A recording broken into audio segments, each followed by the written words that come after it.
Рустем Міноміров – кримський татарин, який народився на Донеччині. З дитинства мріяв про спорт і кар'єру в поліції. Згодом саме служба у формі визначила його життєвий шлях. Та майбутнє, яке він уявляв, змінила війна на рідній землі. В дитинстві я ким тільки не мріяв бути. Насамперед я хотів якісь спортивні досягнення, але потім вже почали бойовики дивитися і все таке інше. У поліції він із 2013 року. Уже перші роки служби припали на складний час. Постійні виїзди, операції та роботу в прифронтових містах Донеччини. У 2014-му, 1 липня, під час відбиття захопленої адмінбудівлі Головного управління міліції в Донецькій області, був поранений, потрапив до лікарні. 2015-23 лютого під час патрулювання міста Маріуполь спільно з напарниками ми зупинили автомобіль, в якому знаходилась ДРГ. Почалась стрілянина. Я був поранений в обличчя, другий напарник був поранений в голову. Потім, в 2017-го, я потрапив до управління КОРД, Головного управління Національної поліції Донецької області, на посаду начальник відділу. У 2023-му я став начальником управління КОРД. І в 2024-му почали формувати стрілецькі батальйони поліції, які саме мають воювати. І я став одним з командирів батальйону. Для себе обрав службу в спецназі на той час, тому що це, робота мрії. Я прийшов на службу, виконувати одні завдання. Зараз в мене завдання вже нищити ворога та захищати нашу державу. Основна мотивація – це сім'я. Це саме головне – це сім'я, це майбутнє їхнє. Рустем каже, окупацію історичної батьківщини – Криму одразу сприйняв негативно. Я дивився по телебаченню те, що там відбувається.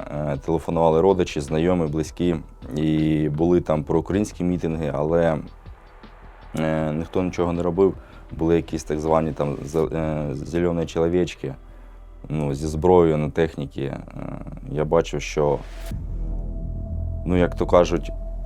страсті накаляються. Це моя історична батьківщина. Там народилась мій дідусь, бабуся. Я туди приїжджав на змагання, на спортивні збори. Там багато родичів моїх є. Це дуже гарний півострів. Те, як я мрію, там гори, море, все, що потрібно, там є. Для мене це важливо. Мене так вчили. Дідусь, бабуся, батько. Мене так вчили, що я кримський татарин.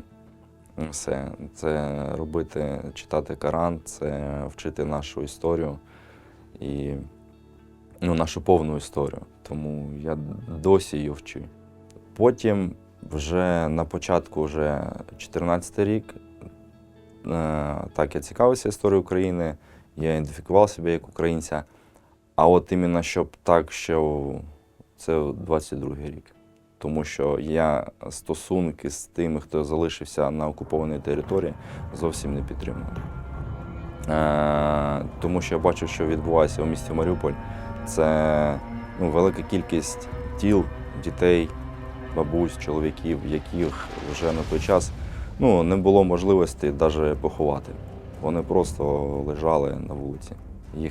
Їх накривали якимись ковдрами, шифером. Все. Саме у Маріуполі Рустем перебував на момент повномасштабного вторгнення. Разом із колегами та бійцями полку Азов захищав місто від окупантів. Вже на початку, за декілька днів, ми розуміли, що щось трапиться. Ми постійно були на роботі. Зателефонував батько, каже, що йдуть сильні обстріли. Він забрав мою сім'ю та брата сім'ю і поїхали в центральну Україну. А ми з братом, який на той час служив в Національній гвардії, залишились у місті. По відчуттям, саме перші дні були сильні обстріли, вже потроху починало палати місто. Через декілька днів вже кільце, ми потрапили в оточення. Найнегативніший, мабуть, спогад скажу, це коли був авіаудар по пологовому будинку в Маріуполі. Я на той час туди приїхав і я бачив оці дітей окровавлених, жінок вагітних. І тоді вже вона Ну, той день у многих моїх хлопців також перевернув.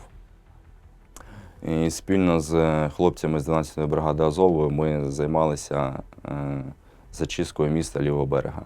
У 22-му року, 12 квітня, мій старший рідний брат потрапив до полону і був там 2,5 роки.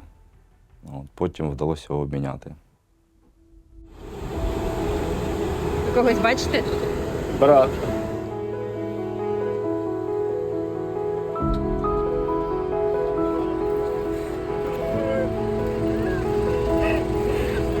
Виходьте, хлопці, виходьте! Хлопці, вітаємо вдома! Виходь! Улітку 2024 року став командиром стрілецького батальйону поліції, який ніс службу на напрямках Нью-Йорк, Петрівка, Щербинівка. Попри багаторічний бойовий досвід, його уявлення про завершення війни залишається простим і приземленим. Побачимо. Тут побачимо, як вона буде. Хочеться, щоб були майже 91-го року, і щоб все було звільнено, і все було Україна. Тому що це наше. Ну як, вас забрали часть вашого тіла. Це як кінцівки. Ця відбулася ампутація, а це потрібно повернути. Воно наше. Для нас це війна за нашу ідентичність, а для них це знищити нас повністю. Ми маємо відсовувати свої території, і насамперед ми маємо вже на зараз вчити ту молодь, наших дітей, правильній історії України. Ми повинні вчити, що то є ворог. Тому що, на жаль, в мій час, коли я навчався в школі, такого не було. Нас вчили, що то є друзі, але час показав, хто є хто. Що би ви хотіли зробити після закінчення? Не на службі, а просто, якщо б ви уявляли там собі ось цей день? Піти в відпустку.